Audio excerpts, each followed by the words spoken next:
Bonjour le royaume, bienvenue sur Kingdom of Business. Aujourd'hui, étape 6 sur 7 concernant les techniques de vente. Donc on va parler objections et traitement des objections. L'objection, c'est en général une des premières questions qu'on me pose quand je suis en entreprise. On me dit, oui, il faut que vous m'aidiez à répondre à des objections du type c'est trop cher, j'ai déjà un fournisseur, j'en ai pas besoin et ainsi de suite. Bref, il y a 10 milliards d'objections. On va voir en tout cas pourquoi cette étape est importante, quelles sont les erreurs à éviter et quelle est la technique à appliquer. Il faut savoir que si vous avez bien fait tout ce que l'on a vu ensemble depuis l'étape 1 jusqu'à l'étape 6, vous avez déjà donc passé un certain nombre de niveaux et répondu à un certain nombre de questions et surtout vous avez éliminé 80% des objections qui peuvent subvenir. D'où l'intérêt non pas de faire toutes les étapes de la vente mais d'être super performant dans chaque étape de la vente. J'aurai peut-être l'occasion de vous expliquer tout ça en vidéo au travers d'un graphique que je fais habituellement quand je suis en clientèle. Alors pourquoi on ne peut pas répondre à 100% des objections? Parce que tout simplement, si vous avez bien fait l'étape 5, vous avez juste répondu aux besoins et aux attentes de votre client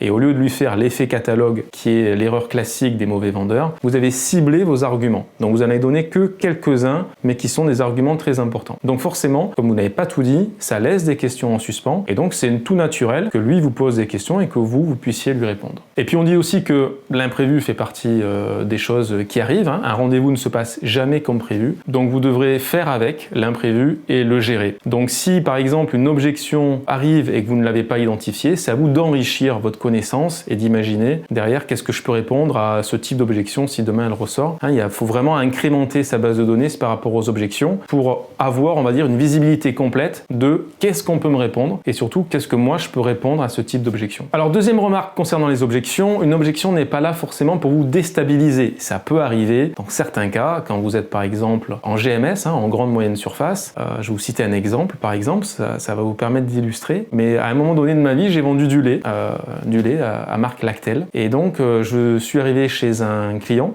Auchan pour lui présenter les nouveautés et j'étais pas encore assis que mon client m'a sorti la phrase suivante: alors Lactel, quelle merde vous allez nous sortir encore cette année? Bon, ça met dans l'ambiance, ça plante le décor et là très clairement votre acheteur est en train de vous déstabiliser pour prendre le dessus et acheter au meilleur prix pour faire le plus de marge possible. Ce qu'on appelle la relation gagnant-perdant, j'y reviendrai sûrement dans une autre vidéo. Alors pourquoi savoir gérer les objections et savoir y répondre est important? Parce que comme vous l'avez compris, du coup il y a toujours des questions. C'est normal, c'est évident, dès lors que vous avez pris rendez-vous avec quelqu'un et qui a un intérêt commun à faire du business, forcément cette personne-là a des questions à vous poser, plus ou moins déstabilisantes, mais en général c'est vraiment pour en savoir plus. Donc il y en a toujours. De deux, on va voir que c'est un mécanisme qui n'est pas naturel en fait. De manière naturelle, comme je vais vous le montrer dans l'extrait après, il y a un réflexe inné qui fait qu'on a tendance à tout le temps répondre de la même manière à l'objection et c'est surtout ce qu'il ne faut pas faire. Il y a différents types d'objections, on va pas rentrer dans le détail, c'est pas l'objectif. Encore une fois, c'est pas de la formation. L'idée c'est vraiment de faire comprendre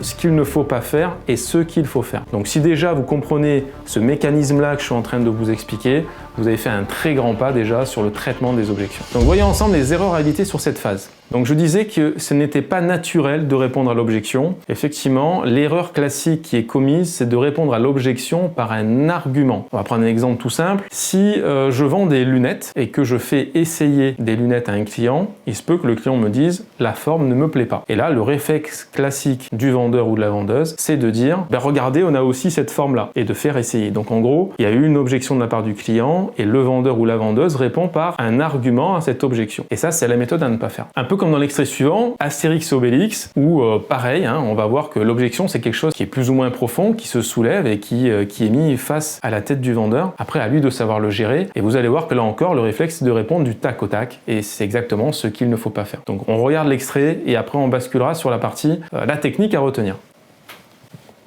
Nous travaillons plus de 18 heures par jour, ce qui fait 36 heures en 2 jours. Nous exigeons de passer à 35 heures. 35 heures, ça ne marchera jamais, ça va entraîner un tas de complications. Ensuite, et pardon si je te coupe, nous exigeons une diminution d'au moins 50%.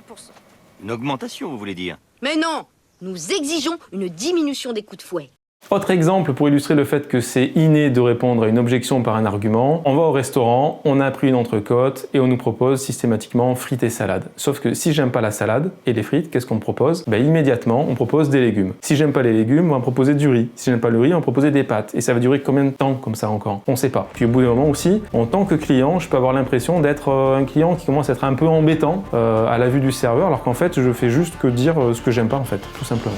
Alors voyons ensemble la technique à retenir pour traiter les objections. En fait, quand j'ai pris l'exemple des lunettes tout à l'heure, derrière la forme des lunettes qui ne plaît pas à la personne, se cache en fait l'image de cette personne, ce qu'elle veut renvoyer, ce qu'elle a envie. Derrière le fait que je n'aime pas les frites et la salade, ce qui importe en fait, c'est qu'est-ce que j'ai envie d'avoir comme accompagnement avec ma viande. Et donc le réflexe à avoir tout simplement avant de répondre à l'objection, c'est de chercher à creuser, à identifier ce qui se cache vraiment derrière cette objection. Et donc c'est pour ça qu'aujourd'hui je suis muni d'une pelle. Eh oui, puisqu'on a dit qu'il fallait creuser, donc creusons ensemble. Et on va voir que finalement, à force de creuser, ça revient à poser les questions. Si la forme de lunette ne vous convient pas, quelle forme de lunettes souhaitez-vous avoir? Quelle image souhaitez-vous dégager? Vous n'aimez pas les frites et la salade? Très bien. Quel type d'accompagnement souhaitez-vous avoir avec votre viande? Tout simplement, on en revient encore une fois à nos questions. L'art de la vente, c'est l'art de poser les bonnes questions. Les questions, il y en a 10 000. Les bonnes, il y en a beaucoup moins. Donc, il va falloir apprendre à creuser si vous voulez arriver à passer au travers des objections de vos acheteurs.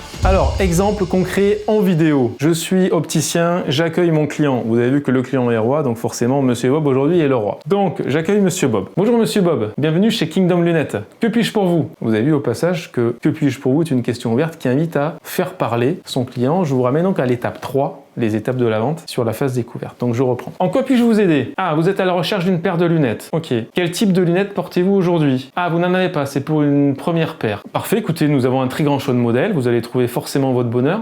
Quelles sont vos préférences en termes de forme? Et là, du coup, on évite les objections en posant des questions, c'est lui qui formule les choses. Et s'il y a des objections ou des questions, eh bien forcément, je vais creuser. Je vais m'armer de ma petite pelle pour poser les bonnes questions qui vont me faire avancer.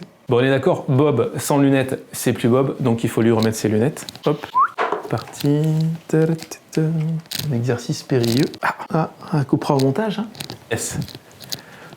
C'est du sport. Autre exemple classique sur les objections par rapport au prix. Quand quelqu'un vous dit c'est trop cher ou c'est cher, il ne faut pas répondre par un argument, mais creuser. C'est cher par rapport à quoi? Qui vous avez vu? Quelle proposition on vous a fait? Etc., etc. Il y a plein de questions à poser sur l'objection. C'est cher. J'ai un peu bafouillé, mais c'est fait partie du truc aussi, quoi. Voilà. Donc maintenant, vous avez tous les secrets pour répondre positivement aux objections et savoir les surmonter pour enfin arriver à l'étape 7, la phase conclure la vente, que l'on va voir juste après. Bon, ben merci à tous. C'était la 6e étape sur 7. N'oubliez pas donc de bien creuser pour passer les objections. Et je vous donne rendez-vous sans plus attendre pour aller voir l'étape 7, la phase conclure la vente. Et on en aura fini de cette série dédiée aux techniques de vente. À très bientôt.